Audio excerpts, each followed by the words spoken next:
We're going to have to ask the question again, guys. If medical transition isn't happening to minors, why is banning it a bad thing?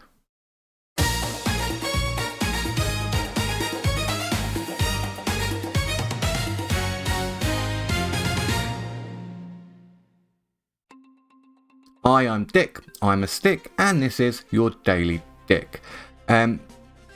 Obviously, you might notice I'm a little bit static today. It's been raining all day really heavily. That always messes with my internet and my Wi-Fi, so that's why I've not streamed today. My tracking is basically dead, but I still needed to make this video, so we're going old school. We're gonna PNG tube it for today. Now, I genuinely didn't ever think that we would see this day come, at least not from America. We're talking about a country here where the doctors boast about how each trans child is going to make them hundreds of thousands of dollars. And I do know, obviously, this is American law. It's not law yet. It's just been passed in the House. It's still got to go through the Senate, which, let's be honest, guys, they're going to probably filibuster the hell out of this one. And after that, it still has to get signed off by the president. But we've seen, in the UK at least, and other European countries, they are starting to heavily restrict this use of this kind of medical treatment. I mean, in the UK at least, I kind of saw this personally as them not wanting to squeeze more out of the socialised health system already on the point of breaking, but what they claim is that this is because of the unknown long-term effects of puberty blockers, and yeah, to be fair, there is a lot of truth to that. I'm not going to go and pop up all the sources in this video because honestly, guys, I've already done my time editing in the leaflet versus Niara video.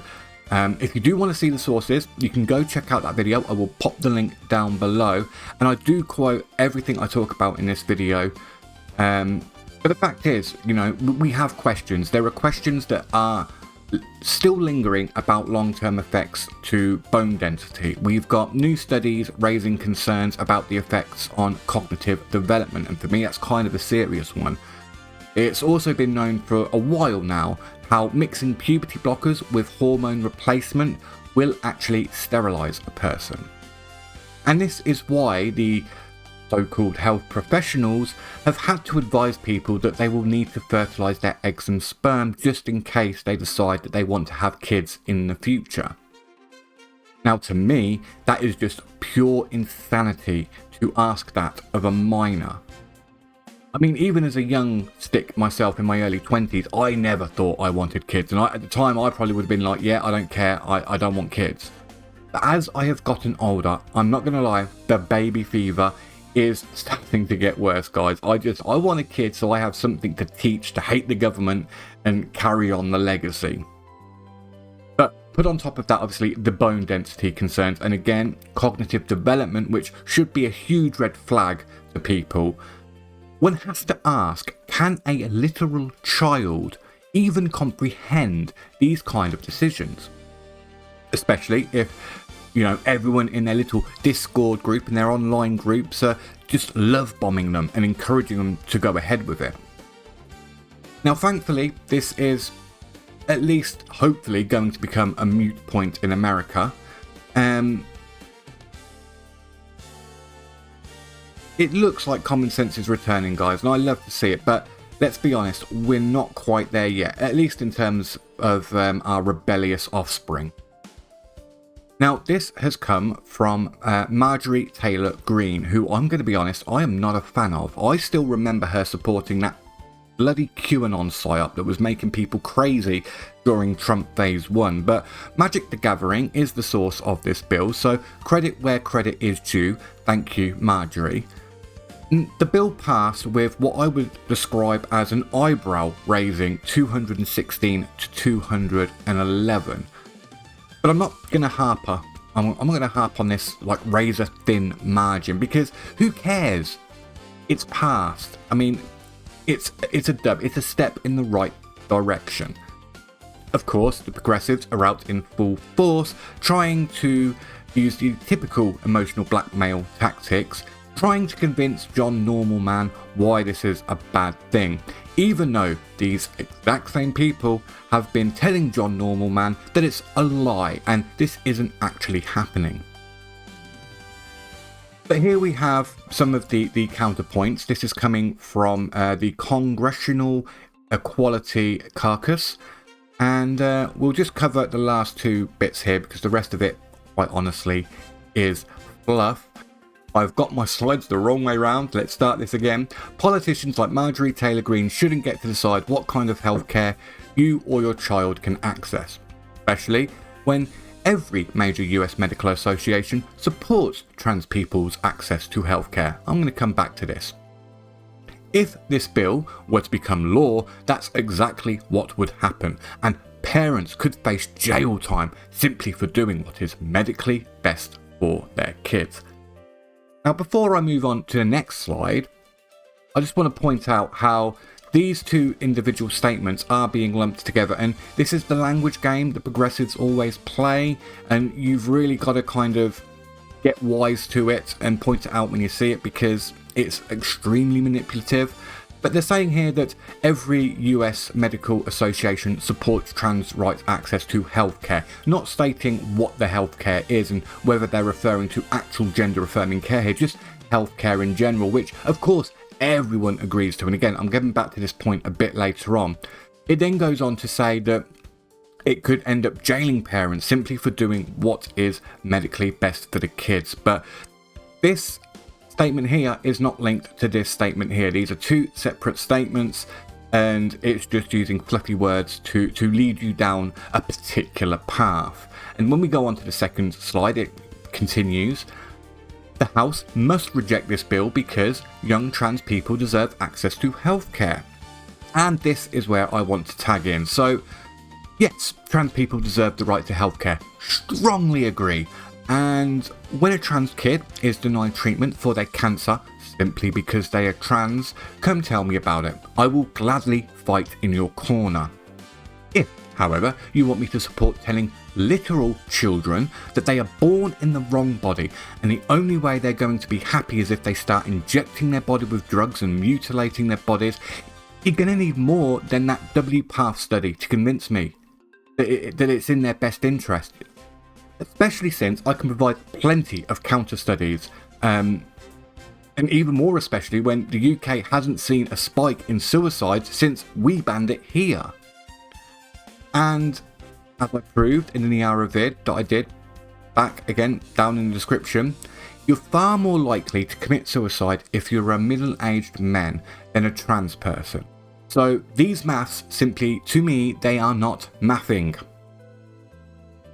If you can genuinely provide me with actual evidence of these extreme claims, rather than just telling me about it and trying to play on my emotions, you may actually get me to reconsider my position. But until then, I'm sorry, the suicide argument is complete bunk.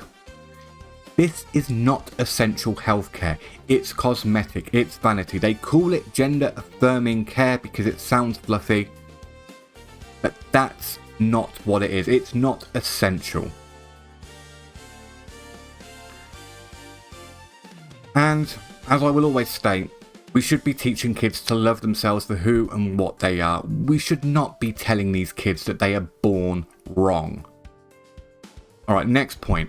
Parents should be able to make medical decisions for their children without interference from DC politicians. And as a libertarian, again, strongly agree with this. Government shouldn't be sticking their noses into other people's business.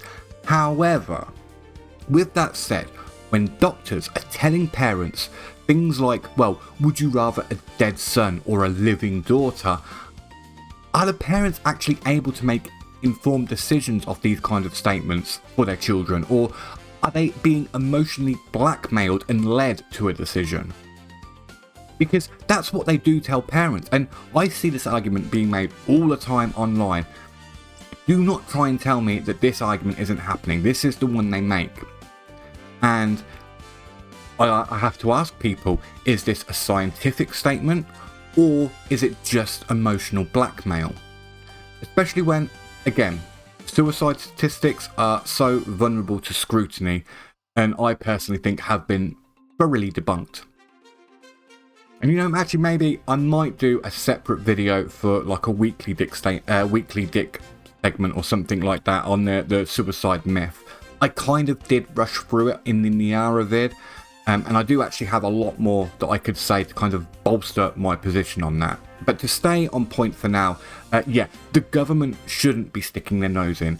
However, if the ability to make an informed decision is removed from the parents due to, quite frankly, untrustworthy doctors, then sadly, yes, we do need some kind of legislation to ensure the safe development of our next generations.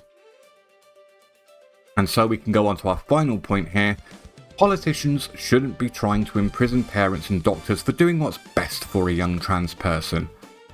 And this is the usual language games we will see again and again, especially if you hit that little subscribe button down below. Because clearly they are trying to paint this bill as fascist. But at the end of the day, this bill isn't telling people, you know, you can't be trans, you can't exist. It's simply ensuring they don't do anything too drastic until they are of a reasonable age. And it holds people accountable that are pushing this kind of stuff onto literal minors. It's the tattoo argument, and until someone gives me a valid counterpoint to that argument, I am going to continue to use it. Yes, people might claim they know from a young age, and that does kind of align with what we've known about gender dysphoria in the past, but the people that are claiming this, just reality here, they are a minority within a minority. It doesn't explain rapid onset gender dysphoria, which is a relatively new phenomenon that just seems to have popped up within the last 10 years, and it doesn't explain the AGPs, which, just thinking about it, is actually kind of a moot point. I mean, it's not like the AGPs are going to break their favourite toy, is it? So they're not going to be getting the surgeries, but the point I'm making here is that the ones that are claiming this do not represent the whole. So yeah, look, we need checks and balances to protect people as a whole.